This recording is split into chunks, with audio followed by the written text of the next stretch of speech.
amazima ge gaba gakuwa eddembe. Nyina gwe njogera naye nga buli kyokola tekikyatambula. Olowooza kuyakukyawa ate ye takulowoozaako. Wangi wali okirowoozezaako nti akukyaye ye aba akuwonye. Kati eri agenda maaso na birala. Kati gwe n'obeera eno nga buli kyokola tekigenda. Olowooza ku ye.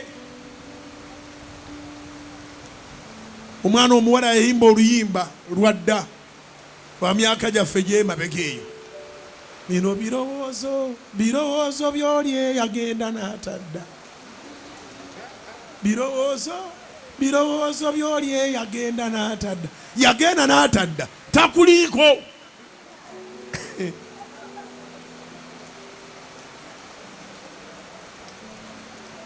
Weeyagale kubanga bassebo ne bannyabo buli kintu kyonna kirina disadvantages ne advantages.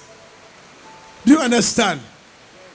Advantage y'okukyawa ne bagenda kwe kuba nti abalala be bakyawa babatta.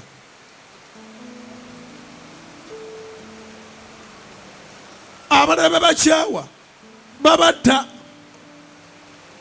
Keesi ziri mu makomera gonna nga wali abasajja abassa abakazi n'abakazi abassa abasajja.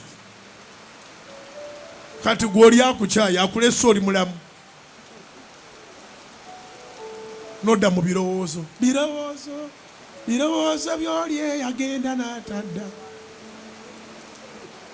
Bindi bubi era asimanyi oba alidda. Ano neki kubira Mukama engalo ez'amaanyi oba amagezi gaze. Download the Salt Media app from the Google Play Store and the Apple App Store.